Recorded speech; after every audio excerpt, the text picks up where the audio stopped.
Welcome to the Golfing News episode. Here, we'll be discussing all the latest news in the world of golf, from a radical overhaul by the PGA to Norman missing out on an invitation. We'll cover it all. So whether you're a casual golfer or a die-hard fan, this is the place for you. Kicking us off, PGA Tour's radical overhaul confirmed in bitter golf war against irrational threat. PGA Tour Commissioner Jay Monahan announced a sweeping overhaul of the circuit in a move designed to dissuade players from defecting to the Saudi-backed LIV Golf series. At a press conference in Connecticut on the eve of the tour's Travelers Championship, Monahan confirmed details of a plan that leaked out on Tuesday to revamp the tour. The sweeping reforms include a return to a calendar year season, starting in 2024, and the creation of 3 international events at the end of the season. In addition, 8 designated tour events will see prize money boosted significantly, with purses averaging at around $20 million. The season-ending FedEx Cup playoffs would also see revised field sizes from 2023, with 70 players for the FedEx St. Jude Championship, 50 players at the BMW Championship, and 30 players at the Tour Championship.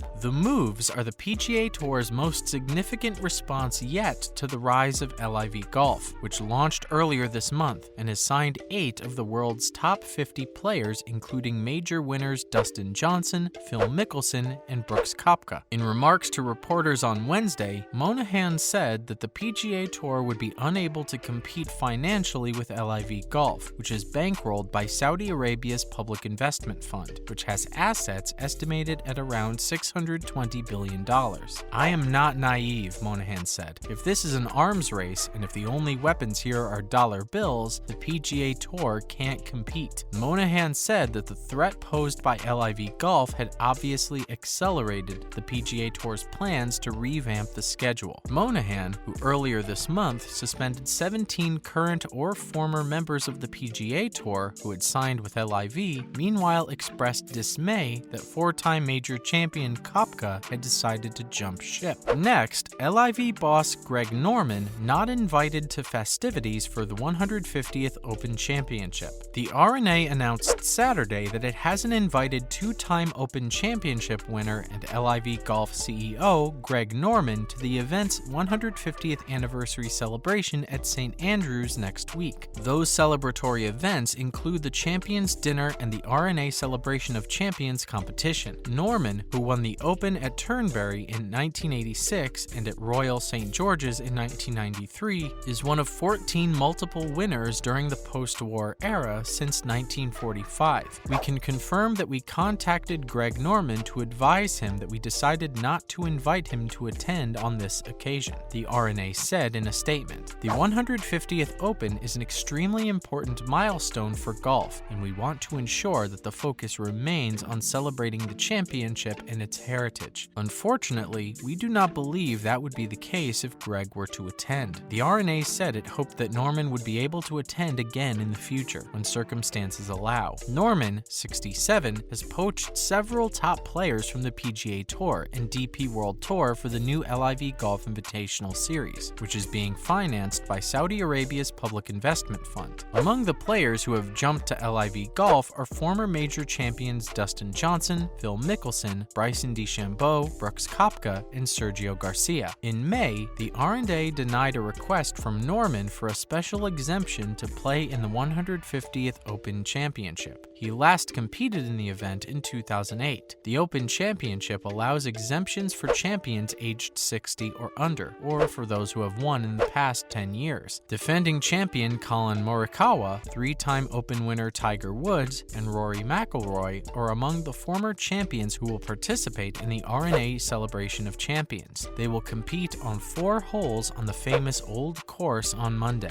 Moving on, Adam Svensson ahead by 3 shots as Barbasol Championship suspended due to darkness. Adam Svensson shot a 5 under 67 and had a 3-stroke lead in the Barbasol Championship when second round play Friday at waterlogged Keene Trace was suspended because of darkness. Svensson had a 15 under 129 total at Keene Trace, where a midday thunderstorm followed dense morning fog. Play was delayed a total of 5 hours 20 minutes, with half the field unable to finish the round. The rain softened the greens even more than the first round, where 2/3 of the field shot par or better. It also made the 7,328-yard layout play longer, though Svensson continued to set the pace with 7 birdies that offset bogeys on a par 4 third and par 3 16th. He shot a 10 under 62 on Thursday. The greens were still rolling nice, but they were just wet, so you had to hit a lot of soft shots into the green and a lot of chippy iron shots or wedges, said the Canadian, who napped for an hour in his car during one delay. Trey Mullinax made a 20-footer for birdie on the par 4 13th to reach 13 under and finish his day. Mark Hubbard, 67, Robin Russell, 68, and Brandon Hagee, 62, were in at 12 under, while Tom Lewis, 4 holes left, also was 12 under with Jonathan Bird, 5 holes left, Matty Schmid, 8 holes left, and Max McGreevy, 9 holes left. Hagee started at number 10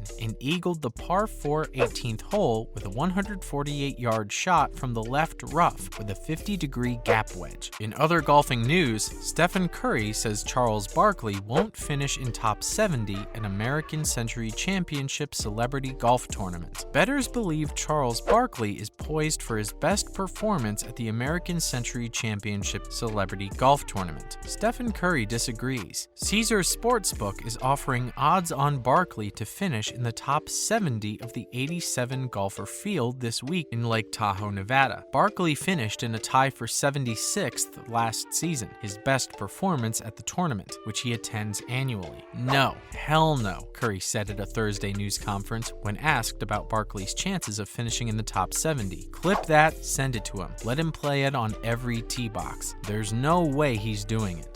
Bettors have more faith in Barkley. Caesars Sportsbook opened Barkley as a 5-1 underdog to finish in the top 70. As of Thursday, Barkley's odds had improved to plus 260, with 96% of the bets on 95% of the money wagered backing the NBA Hall of Famer to finish in the top 70. The largest bet Caesars has taken on the celebrity tournament, which tees off Friday, is $2,000 on Barkley to finish in the top 70. CBS analyst and former NFL quarterback Tony Romo, the favorite to win the tournament, said Barkley impressed him recently during a practice session on the driving range. Romo is the favorite at 3-1 at Caesars Sportsbook, followed by former tennis pro Marty Fish at 7-2.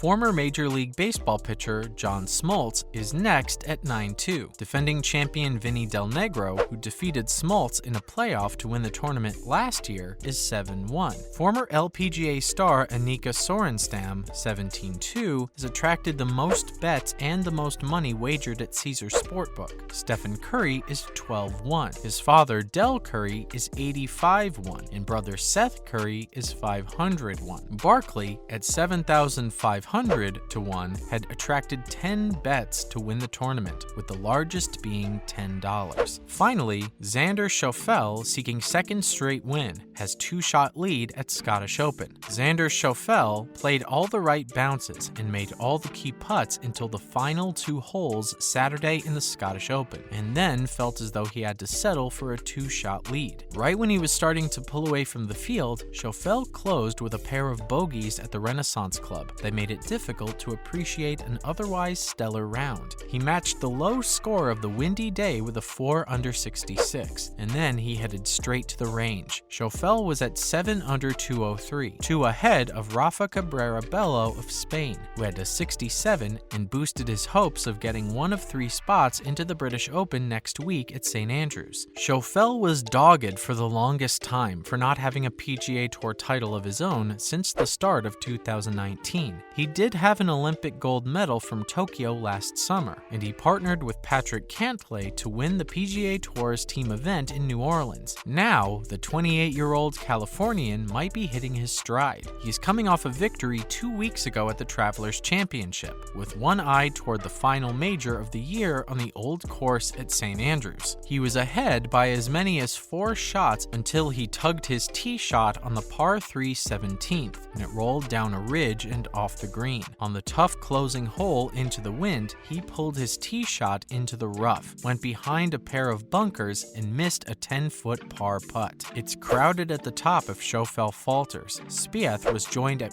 204 under 206 by Palmer and Jordan Smith of England, with US Open champion Matt Fitzpatrick in the group 5 behind. As for the 3 British Open spots, Ricky Fowler remained in range after a wild finish. He erased a double bogey on the 14th hole by going birdie eagle, only to bogey the last 2 that gave him a 71. He was 6 shots behind. Unfortunately, that's all the time we have for today. Hope you enjoyed the video. For more great golfing content, make sure to follow.